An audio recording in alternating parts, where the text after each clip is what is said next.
कुछ ऐसा होना चाहिए कि ये जो सम्राट अशोक महान का स्तंभ है, इस स्तंभ की जो आबो हवा है, जो इसकी आभा है, पूरी दुनिया में ये जाना चाहिए। क्योंकि भारत में बहुत जगह अशोक स्तंभ है, चाहे वो सारनाथ का हो, चाहे वो कौशाम्बी का हो, चाहे वो नेपाल की लुम्बिनी का हो, अथवा संकिसा का हो। बहुत से स्तंभ आप लोगों को मिलेंगे, लेकिन ये ऐसा स्तंभ जिसपे 8 सिर होने के प्रमाण कनिंघम के समय में उन्होंने अपनी पुस्तक में उसका उल्लेख किया है, इसके बारे में बहुत कम चर्चा हुई। तो हम चाहते हैं कि ये चीजें पूरी दुनिया में जाएं, और उस जमाने में बुद्ध के संदेश को एक टावर के रूप में, जिस तरह से आज मोबाइल का टावर जगह जगह जो धम्म है, ये ऐसा ही होना चाहिए। उसके लिए किसी देश की सीमा, किसी गांव की सीमा, किसी प्रदेश की सीमा नहीं होनी चाहिए। उसी कॉन्सेप्ट को अशोक ने स्थापित करना चाहा। जहां तक उनके लोग पहुंचे, जहां तक उनके इंजीनियर पहुंचे, उनके वास्तुकार पहुंचे, वहां तक तो उन्होंने पत्थरों के माध्यम से लिखवा दिया। लेकिन जहां ये लोग न पहुंच सके, वहां धम्म गुरुओं को और उस जमाने के राजदूतों को उन्होंने दुनिया के कई देशों में भेजा। और उसी का परिणाम है कि ये जड़ें बहुत गहरी हो गई। क्योंकि जिस बिल्डिंग को उस समय के लोगों ने भारत पे बनाया, वो तो धराशायी हो गया था ना।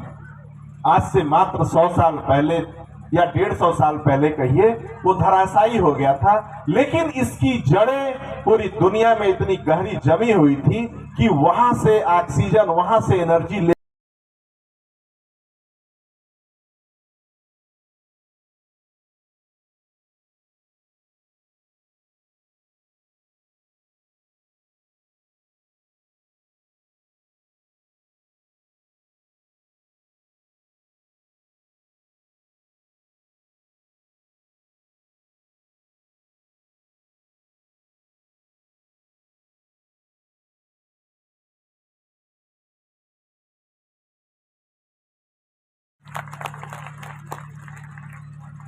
तो इस तरह से आपके बीच थाईलैंड, नेपाल, जापान और यूरोपियन कंट्री के धम्म गुरु के रूप में 4-4 देशों के लोग आए हैं, और ये उन्हीं जड़ों का परिणाम है।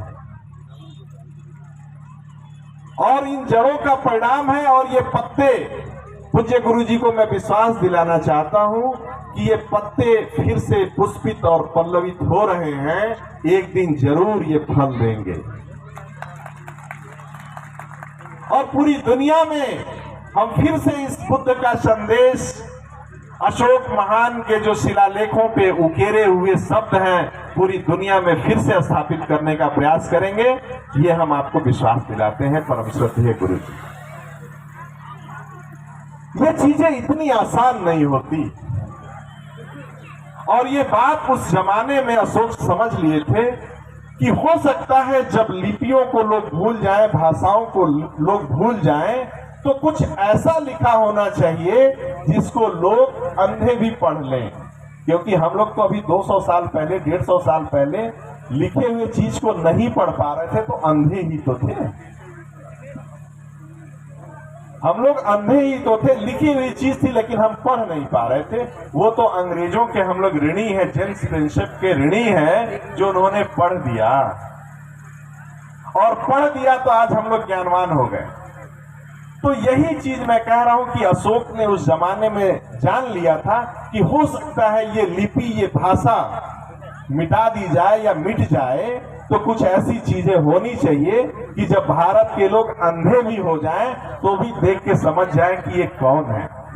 और उसी के रूप में स्तंभ है, चाहे तथागत बुद्ध की मूर्तियां हो, चाहे किसी भी कला में हो, या अशोक के अभिलेखों में, चाहे किसी भी अभिलेख में या गुहा लेख, धम्म लेख में आप जाएंगे तो बुद्ध के संदेशों को मानवता के तरीके से इतने अच्छी तरह से स्थापित कर दिया गया है कि पूरी दुनिया के लोग आकर्षित हो रहे हैं। और अंत में मैं ये बात कह के अपनी बात समाप्त करूंगा कि जो विषय किसी जमाने में यूनिवर्सिटियों कॉलेजों के रिसर्च और विषय वस्तु की चीज हुआ करती थी, सम्राट अशोक क्लब ने वो इतिहास, वो भूगोल, वो पुरातत्व प्रोफेसर साहब वो आम जनता के लिए खोल दिया है वो द्वार।